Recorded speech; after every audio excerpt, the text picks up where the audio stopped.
Subscribe करें electrical Urdu tutorials channel को और बेल का आइकन दबाइए ताकि आपको मिल सके हमारे अपडेट सबसे पहले।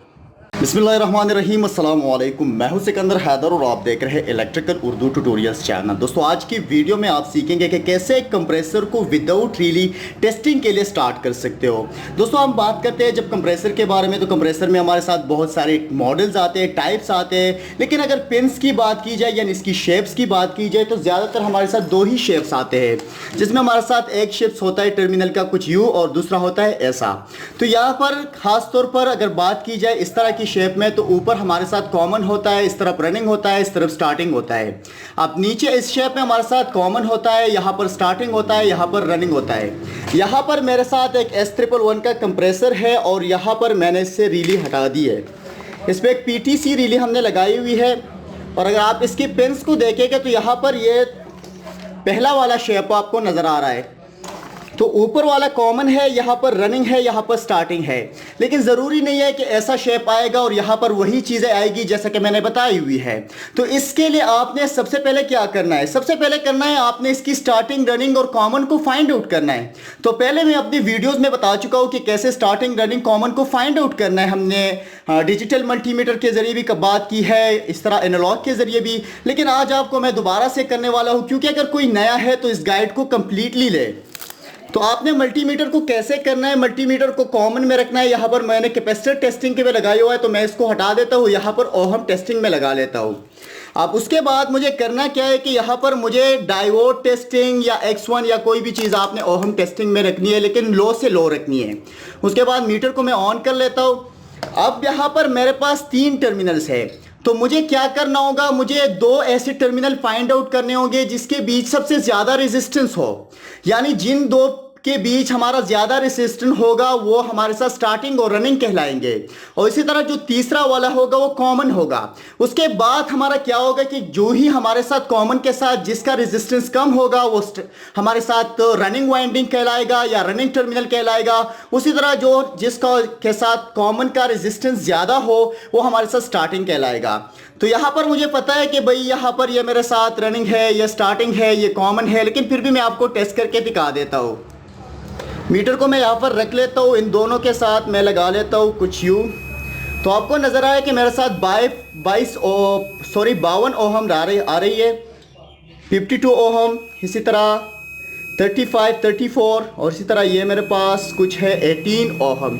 तो जैसा कि इन दोनों के बीच हमारा रेजिस्टेंस ज़्यादा है, तो हमें पता चल गया कि भाई तीसरा वाला कॉमन है। अब हमें रनिंग को फाइंड आउट करना है। अब रनिंग को अगर फाइंड आउट करेंगे तो हम कुछ यूँ करेंगे, कॉमन के साथ एक और इस तरह ये वाला, इसकी रेजिस्टेंस हमें आ रही है 34 ओहम। इसी तरह दूसरा वाला जो है इसकी रेजिस्टेंस 18 ओहम आ रही है। इसका मतलब ये है कि ये जो 18 ओहम आ रही है ये हमारे साथ रनिंग है, और इस तरह ये जो हमारे साथ 35 या 36 ओहम आ रही है वो हमारे साथ स्टार्टिंग है। यानी अगर रेजिस्टेंस कॉमन के साथ किसी भी टर्मिनल का ज़्यादा आता है तो हमारे साथ स्टार्टिंग कहलाएगा। अब ये क्यों कहलाता है, मैं आपको यहाँ थोड़ा डायग्राम के ज़रिए समझा दूँ। यहाँ पर हमारे साथ कंप्रेसर में होती है 2 टाइप्स ऑफ वाइंडिंग। एक हम मेन वाइंडिंग कहते हैं या रनिंग वाइंडिंग कहते हैं, इसी तरह दूसरे को हम एक्सिलरी या स्टार्टिंग वाइंडिंग कहते हैं। अब होता क्या है कि जो रनिंग वाइंडिंग की वायर इस्तेमाल होती है वो थोड़ी मोटी होती है, इसी तरह स्टार्टिंग वाइंडिंग की वायर जो होती है वो हमारे साथ पतली बनी हुई थी। तो यहाँ पर एक थिक होता है, एक थिन होता है, ठीक है। अब क्या हो गया कि हमारे साथ इंटरनली जो दोनों वाइंडिंग का एक कनेक्शन होता है, जहां पर ये कॉमन हो जाते हैं, वहां से एक वायर निकलता है, उसको हम कॉमन पॉइंट कहते हैं। और इसी तरह अगर हमारे साथ रनिंग और स्टार्टिंग के बीच क्यों रेजिस्टेंस ज़्यादा होती है, क्योंकि हमारे साथ अगर हम यहाँ पर रेजिस्टेंस चेक करते हैं और यहाँ पर रेजिस्टेंस चेक करते हैं तो इस कॉइल का रेजिस्टेंस और इस कॉइल का रेजिस्टेंस प्लस हो जाते हैं, और प्लस हो जाने की वजह से इसकी रेजिस्टेंस ज़्यादा होती है। अब हमारे साथ कॉमन के बीच और रनिंग के बीच रेजिस्टेंस क्यों हाई लो होती है, क्योंकि हमारे साथ जो रनिंग है उसके बीच जो वायर इस्तेमाल हुआ है वो हमारे साथ मोटी वायर से इस्तेमाल हुआ है। और लॉ ऑफ रेजिस्टेंस में हमने ये पढ़ा था कि भाई हमारे साथ अगर एक वायर होगा जिसकी क्रॉस सेक्शन एरिया ज़्यादा होगी तो उसमें हमारे साथ रेजिस्टेंस कम होगी। यानी अगर हम एक वायर को अगर मोटा करेंगे तो उसकी रेजिस्टेंस हमारे साथ कम होगी। इस तरह हमारे साथ स्टार्टिंग वाइंडिंग है यानी एक्सिलरी वाइंडिंग है, तो इसकी रेजिस्टेंस हमारे साथ जो है वो हमारे साथ ज़्यादा इसलिए आएगी क्योंकि इसका जो वायर है यानी यानी SWG है वो बारीक वायर है, यानी वो हमारे साथ एक पतली वायर से बनी हुई है बमुकाबला इस रनिंग वाइंडिंग की। तो इस वजह से हमारे साथ कॉमन और स्टार्टिंग के बीच रेजिस्टेंस ज़्यादा होती है और कॉमन और रनिंग के बीच हमारे साथ रेजिस्टेंस कम होती है। अब अगर हमें कंप्रेसर को स्टार्ट करना होता है तो कंप्रेसर के लिए हम कई टाइप्स ऑफ रिली इस्तेमाल करते हैं। जैसे हमारे साथ ये PTC रिली हो गया, इसमें एक थर्मल ओवरलोड प्रोटेक्टर हो गया। इसी तरह हमारे साथ ये जो रिली है ये हमारे साथ डैम्प कंप्रेसर के लिए एक एम्पेयर टाइप रिली है या करंट टाइप रिली है। इस तरह ये हमारे साथ एक PTC रिली है। लेकिन आपको ज़्यादातर लोगों को यही कंफ्यूजन होती है कि भाई जब उसको रिली ने उठा लिया, रिली उठा दी, तो उसमें हमारे साथ आता है एक ओवरलोड प्रोटेक्टर।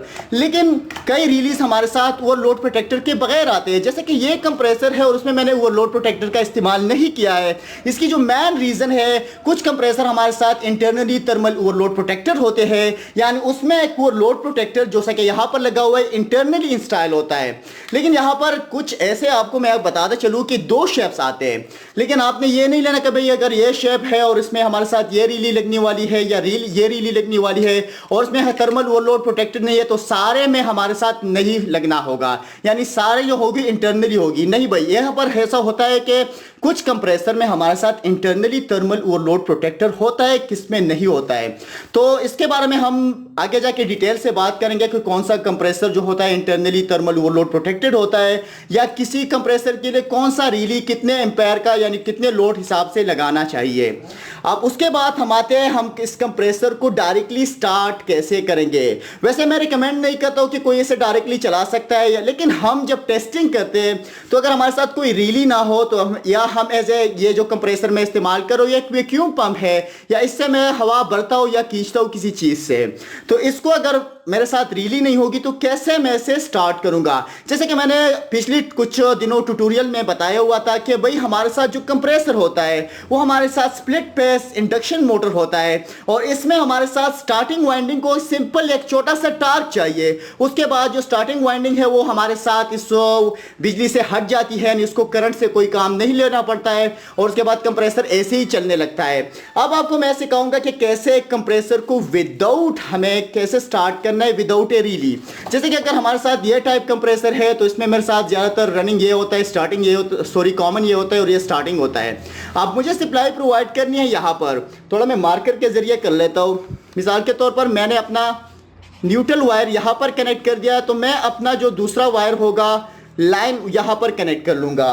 अब उसके बाद मुझे करना क्या है, मुझे लेना है एक स्क्रू ड्राइवर जो फुली इंसुलेटेड हो, यानी यहाँ पर कोई भी नॉन इंसुलेशन नहीं होनी चाहिए, बिजली का भी खतरा है। तो मुझे कुछ 1 सेकंड के लिए 2 सेकंड के लिए इन दोनों टर्मिनल्स को आपस में मिलाना है। अगर मैं इस तरह के कंप्रेसर को लेता हूँ, जैसे कि इसमें मेरे साथ कॉमन ऊपर के तरफ आया हुआ है, तो अगर मैं अपना न्यूट्रल यहाँ पर कनेक्ट करता हूँ, मेरा अपना लाइन यहाँ पर कनेक्ट कर लेता हूँ, तो मैं इन दोनों को आपस में स्टार्टिंग टाइम में थोड़ा मिला दूंगा। इससे हमारा साथ जो कंप्रेसर होगा स्टार्ट हो जाएगा, उससे मैं ये हटा दूंगा। अब मैं यहाँ पर थोड़ा प्रैक्टिकल करके आपके दिखा देता हूँ। कंप्रेसर को डायरेक्टली टेस्ट करने के लिए स्टार्ट करने से पहले मैं आपको रिकमेंड करूंगा कि भाई आपके मैन बोर्ड में कुछ डिस्ट्रीब्यूशन बोर्ड में हमारे साथ RCCB, ELCB या RCD का होना ज़रूरी है। दूसरी बात यह है कि जब भी आप ऐसा कोई एक्सपेरिमेंट कर रहे हो या कोई आप शॉर्टकट ले रहे हो तो अपने साथ एक बंदे को रखिए, क्योंकि ये एक बिजली का काम जो होता है वो डेंजर होता है और इसमें हमेशा जो है ना एहतियात ही रखना चाहिए। तो इसको स्टार्ट करने के लिए मुझे यहाँ पर एक टेस्टिंग लीड हम इसे कह सकते हैं, ज़्यादातर हम अपने आम जुबान में इसे सीरीज वायर कहते हैं क्योंकि हम इसे सीरीज लैम्प के साथ इस्तेमाल करते हैं चीज़ों को टेस्ट करने के लिए। तो जैसा कि मैंने इस कंप्रेसर को मेजर किया इस मल्टीमीटर के ज़रिए कि भाई ये मेरे साथ कॉमन है, ये रनिंग है, तो एक वायर मुझे कनेक्ट करना होगा कॉमन के साथ, एक रनिंग के साथ। तो मैं यहाँ पर एक रनिंग के साथ लगा लेता हूँ और दूसरा मैं यहाँ पर कॉमन के साथ लगा लेता हूँ। अब मुझे अपना एक स्क्रू ड्राइवर लेना है, लेकिन यहाँ पर मैं थोड़ा मल्टीमीटर का इस्तेमाल तो नहीं कर सकता हूँ। इसी तरह यहाँ मैं अपना क्लैंप मीटर इस्तेमाल कर लूँ। यहाँ पर मैं क्लैंप मीटर को हमारे साथ एम्पेयर टेस्टिंग पर रख लेता हूँ और उसके बाद मैं थोड़ा इसकी जो ब्राइटनेस है वो ज़्यादा बढ़ा देता हूँ। अब मुझे करना क्या होगा, एक वायर को डालना होगा किसी भी एम्पेयर मीटर के ज़रिए। अगर आपको किसी चीज़ का लोड मालूम करना है तो आपने एक वायर को डालना है।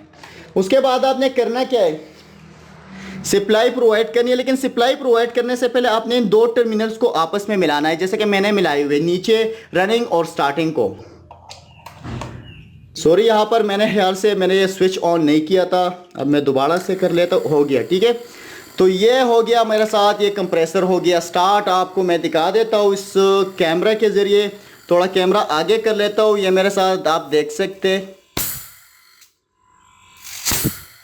तो मेरे पास ये एक वैक्यूम पंप है, लेकिन जो भी आपको कंप्रेसर को आपने डायरेक्टली विदाउट ए रीली स्टार्ट करनी है। ज़्यादातर ये काम कहाँ पर आता है, अगर आप जाते हो अपने कंप्रेसर को खोलते हो, उसका रीली ख़राब हो जाती है, तो आपको पता नहीं चलता भाई कंप्रेसर ठीक है या रीली ठीक है या रीली काम नहीं कर रही है। तो इस वजह से अगर आप मल्टीमीटर का इस्तेमाल करते हो, उसकी ओहम टेस्टिंग करते हो, तो यहाँ पर हमारे साथ कुछ 80% चांसेस होते हैं कि अगर ओहम आ रही है सही, यानी स्टार्टिंग रनिंग कॉमन बिल्कुल सही आ रही है, उसकी रेजिस्टेंस बिल्कुल सही आ रही है और हमारे साथ कंप्रेसर ठीक होगा। लेकिन कई बार ऐसा होता है कि हमारे साथ मीटर जो डेटा शो करता है वो बिल्कुल करेक्ट होता है, लेकिन कंप्रेसर की जो वाइंडिंग होती है वो खराब हो चुकी होती है, वो क्या हीट अप हो जाती है, कुछ और भी मसला हो सकता है। तो आप इस मीटर पर भरोसा ना करिए, इस तरह आपने अपने कंप्रेसर को डायरेक्टली टेस्ट करना है, उसके बाद आप उसके लिए वही हिसाब से वही रीली खरीद लीजिए। लेकिन यहाँ पर बात आती है कंप्रेसर जो होते हैं वो डायरेक्टली स्टार्ट नहीं ले पाते, तो उस वजह से हम कुछ कैपेसिटर लगाते हैं, कुछ टार्क देते हैं कैपेसिटर के जरिए। वो भी बहुत सिंपल है, लेकिन उसके बारे में हम आगे जाके वीडियो ट्यूटोरियल में बात करेंगे कि कब जरूरत पड़ती है कंप्रेसर को टार्क देने की।